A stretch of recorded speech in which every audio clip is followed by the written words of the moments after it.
And we're back on South Texas now. This is Attorney Joe Flores, your host, and we have the honor of having Celina Lopez, one of the very few Hispanic lawyers who represent people that are accused. And we're talking about her first trial. We took a brief break, and we were talking about it involved a death. Now, let's get back to that. We were talking about that you represent, 1% of all of the lawyers in the United States. You, as a Latina, represent 1%, just a little bit over that, right? Yes, 1.04%. So you're in front of one of the toughest judges at the time when he was sitting on that bench. It's your first trial. You're only 6 months out. And You're doing felonies. So tell us a little bit about the facts of that case. So it was an accident that occurred out in the Robstown area. My client was just complete accident, driving down the road, and a lady had come out. She was known around the community. She kind of was a transient, and she came out of nowhere, and he hit her, and it was a complete accident. But because he was an illegal alien, he fled. And she ended up passing away because of that accident. So emotions were high all around. It was so sad, and she had family members that were there. And those situations are tough. There's no win for anybody. But my client especially, I got very close to him and his family in getting ready for his trial. I wanted to do everything I can for him. He was a good man. And some of his family lived here, some of them in the U.S. All of them, his wife was from the Robstown area, and they had 6 kids. Oh, gosh. And all American. So he was from Mexico, and he didn't have his papers. But preparing for that case, it was hard. There was a lot at stake. But I did everything I could. I did all kinds of pretrial hearings. I got stuff kicked out. We went to trial. He ended up getting found guilty, and that was hard for me personally. And that was the one time where my first trial, I broke down in front of the jury and I cried. And I've learned since then to hold it together till after the fact. But it affected me so much because I knew he was going to get ripped from his family. And the jury gave him probation, but he got deported. Anyway, he got his freedom, but he had to go to Mexico. His family actually still contacts me every now and then. I just spoke to one of his daughters a couple months ago that reached out, and they were so thankful that I did all I could on that case and tried really hard. And that's what I feel has been behind everything that I do, my husband and I with our firm. That's what people are most grateful for, is somebody that fights for them and listens to them and cares. And that's what we try to do in all of our cases. And I met your husband about a year ago. I didn't know he was your husband. The Leon Law Firm, right? Yes. The Lion, both of you all together. Yes. It's a very, and I've seen y'all's picture on Facebook. You all have your own, the Leon Law Firm. You were with Mr. Ellison and his firm for quite a few years. How did you and Mr. Leon meet?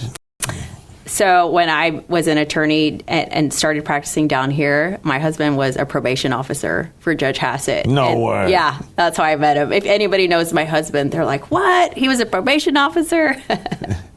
But that gave him so much practical experience and background, and he's got such a big heart for helping people, and he jumped right into doing criminal defense after law school as well. When I met him, he had always wanted to go to law school, and the timing didn't work out. And we got married, and we started having kids right away. And he went when our 6 and 7-year-old were 6 months and 2 years old. He left to Houston. Wow, he went to law school after you did, and raising a family. Yes, he went back to school. How was that for you? It was tough at that time. I took a civil litigation job. I have civil litigation experience as well, trial experience in that arena. And I was traveling out of town, and I had to hold down the fort down here. And he went to Houston during the week, and he came home every single weekend for 2.5 years, except for 2 times.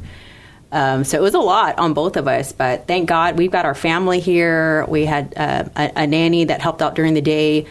Without that, we wouldn't have been able to do it. Yeah, I had no idea, and so I want to apologize. I invited both of you all on, and you guys have your hands full. You know, he has to pull the weight too during the lunch hour. Yeah. Thank you for being here. But I was going to say that you all also do not only criminal law, but some family law as well.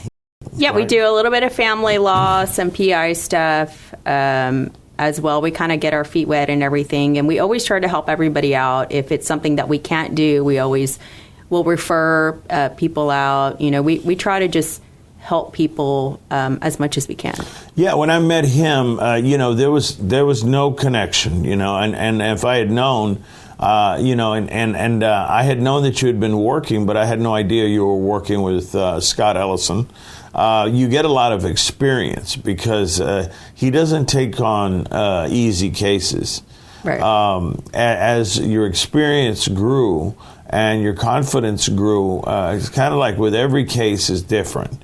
Did you do federal work as well? I know Scott does a lot of federal work. So I did sit in a trial with him, a federal trial in front of Judge Hayden Head.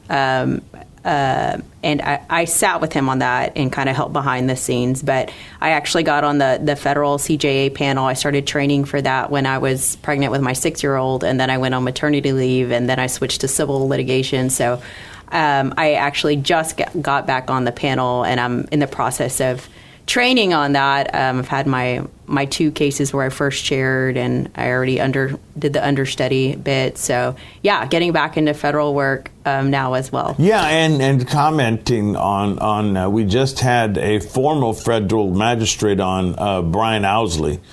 We talked about the war on drugs. We talked about different things like immigration and customs enforcement, and he's going to come on and. He's just written a paper on what I've argued in front of Judge Head, in front of other federal judges. If you have somebody that's undocumented and you're getting them en masse being deported back, but you never see the CEO of, you know, a chicken place or a major supermarket ever, and I mean ever, ladies and gentlemen, being prosecuted for hiring those people. Mm-hmm.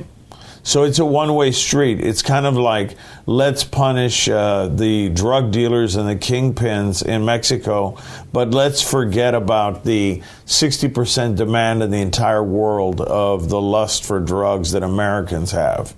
It's kind of hypocritical in that way, in the way I look at it. And I've had to argue in front of some very tough federal judges, so I kind of have a lot of empathy for you. I don't do CJA panel as much anymore, or not at all. I do health care, and I've gone into more medical things and healthcare fraud. That's the stuff that I kind of handle, but I miss it. But there was never a time where I didn't go in there and there was like 12 or 13 guys in a cage, and you're trying to have them sign a piece of paper, explain to them in Spanish, and shake hands. And I would shake hands with 2 fingers and put them through the cage, because that's all you have is this much room through the cage, the little bars each. And you're almost alone, right? You're like one of Irma Sanguines. I have a lot of respect for her. She would be the only other Hispanic female that would be in court, and believe me, tough, smart. Yep. And so when I see that, I'm very proud. I have a daughter, and she said, and I don't know. I tell her, don't do what I do. If you're going to become, a lawyer, become a judge later, or I worry for her, because being a father, working with a lot of people that are, I've represented Russians, I've represented people that have a different background, several different gangs, and that a lot of people that I didn't ask to represent when you're on the CJA panel you get. So I'm looking at it through the lens of a father. What would you tell my daughter who wants to become a lawyer? Always do everything with heart and care about what you're doing. Be passionate about it. And that's not to say don't use your brain. Your brain has to be used equally or more than your heart. But don't ever stop caring about what you're doing. And whatever you're passionate about, do it. Because it shows. You will work harder, your clients will see it, you'll be appreciated, and your name gets around. And no matter how hard it is, you can do it. I defended someone on a murder case down here in the middle of that jury trial while I was 8.5 months pregnant. I went and argued the biggest case in my legal career that went all the way up to the Texas Supreme Court, a case of first impression, on a civil forfeiture matter. I argued that case in the same week, drove up to Austin, argued that, came back down and finished my murder trial, 8.5 months pregnant with a cold. And that was probably the hardest week of my career. But after that, you know what? I can do this. I can do anything. Well, here I am worried about her. And, you're giving an example to all females that are Latinas and all females in general. So let's look at judges for a minute. We've got about 3-4 minutes left. What do you see, and we're not talking about a particular judge, but what do you admire most in judges that you appear in front of? There's something to be said about the judiciary and individuals who you can tell have that same passion for what they do when they're sitting up there on the bench. They care about their cases. You can tell when a judge is listening and when they're preoccupied or distracted by something else. And just having a judge up there that listens and gives people the opportunity to speak, especially when there's pro se litigants. Those that are representing themselves. Yes, you have to have a lot of patience for that. But that's one of the largest parts about being a judge that I feel like, and what I appreciate is when they give you the opportunity and the time and their attention. And then they make careful decisions where they'll take under consideration or provide a justification as to why. And no matter if it's an outcome that's for or against you, you're going to respect it because you respect them. Well, very well said. We've got a couple of minutes left, but hypothetically speaking, say down the road, if you were to become a judge, what would your philosophy be on the bench? One of the things that I feel is the most important is to be an individual that is relatable. Just because you're on the bench doesn't mean you're better than everyone else, or you're held to different standards than everyone else, or you get a free pass or whatnot. And I'm so grateful that we have such great judges down here that are great examples of that. But you've got to be somebody that has heart, that has patience, that has empathy, but also holds people accountable. Because justice doesn't affect just the individuals in front of you. It transcends to our entire community. Very well said. Well, you've been watching Celina Lopez, and it has gone by so fast. But ladies and gentlemen out there, if you have a little girl, if you've got a niece, if you've got a granddaughter, I would encourage them to think about a career in law. And you heard her. Latinas are 1% of the people that represent the oppressed, those that need it the most. And I want to thank you for coming on, Celina. And I hope you come visit us again. And maybe your husband, maybe y'all have time. Both of y'all can come on together. Yes, absolutely. Thank you so much, Joe. And tell your daughter to reach out to me, please. I'd love to take her for lunch or coffee. All right. And maybe we'll have a mock trial or two. All right. All right. Well, thank you so much. We're out of time. Thank you all, and God bless.